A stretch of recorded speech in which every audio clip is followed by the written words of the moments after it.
ಒಬ್ಬ ಚರ್ಮ ಹದ ಮಾಡುವ ಕಾರ್ಮಿಕನು. ಆ ಕಾರ್ಮಿಕನೇ ಅನುಭವ ಮಂಟಪದ ಮಹಾನ್ ಶರಣನಾದನು ಎಂದು ನಿಮಗೆ ಗೊತ್ತೇ? ಜಾತಿ ಭೇದದ ಗೋಡೆಗಳನ್ನು ಒಡೆದು ಕಾಯಕವೇ ಕೈಲಾಸ ಎಂಬ ಮಹಾ ಸತ್ಯವನ್ನು ತನ್ನ ಜೀವನದಿಂದಲೇ ಜಗತ್ತಿಗೆ ತೋರಿಸಿದವರು. ಅವರೇ ಡೋಹರ ಕಕ್ಕಯ್ಯ. 12ನೇ ಶತಮಾನದಲ್ಲಿ ಬಸವಣ್ಣನವರ ಕಾಲದಲ್ಲಿ ಶ್ರಮಜೀವಿ ಸಂಸ್ಕೃತಿಯ ಪ್ರತೀಕವಾಗಿ ಬೆಳಗಿದ ಮಹಾನ್ ವಚನಕಾರರು ಇವರು.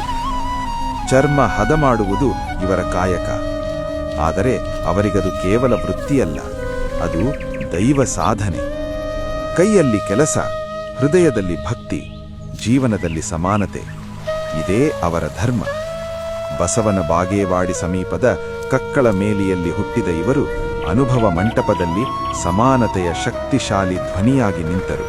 ಜಾತಿ, ಭೇದಭಾವ, ಅಸಮಾನತೆ ಇವುಗಳ ವಿರುದ್ಧ ಅವರು ಧೈರ್ಯವಾಗಿ ನಿಂತರು. ಬಸವಣ್ಣನವರು ಇವರನ್ನು ಕಕ್ಕಯ್ಯ, ಅಣ್ಣ ಎಂದು ಅತ್ಯಂತ ಗೌರವದಿಂದ ಕರೆಯುತ್ತಿದ್ದರು. ಅವರ ಅನೇಕ ವಚನಗಳಲ್ಲಿ ಕಕ್ಕಯ್ಯನವರ ಹೆಸರನ್ನು ಭಕ್ತಿಯಿಂದ ಸ್ಮರಿಸಲಾಗಿದೆ. ಅಭಿನವ ಮಲ್ಲಿಕಾರ್ಜುನ ಎಂಬ ಅಂಕಿತನಾಮದೊಂದಿಗೆ ಇವರು ವಚನಗಳನ್ನು ರಚಿಸಿದರು. ಇಂದು ಸುಮಾರು 6 ವಚನಗಳು ಲಭ್ಯವಿವೆ. ಕಲ್ಯಾಣ ಕ್ರಾಂತಿಯ ನಂತರ ಚನ್ನಬಸವಣ್ಣನವರೊಂದಿಗೆ ಉಳವಿಯತ್ತ ಸಾಗುವಾಗ ಬೆಳಗಾವಿ ಜಿಲ್ಲೆಯ ಕಕ್ಕೇರಿಯಲ್ಲಿ ನಡೆದ ಹೋರಾಟದಲ್ಲಿ ಇವರು ಐಕ್ಯರಾದರೆಂದು ಹೇಳಲಾಗುತ್ತದೆ. ಇಂದು ಅಲ್ಲಿ ಅವರ ಸಮಾಧಿ ಇದೆ, ಅವರ ಹೆಸರಿನ ಕೆರೆ ಇದೆ.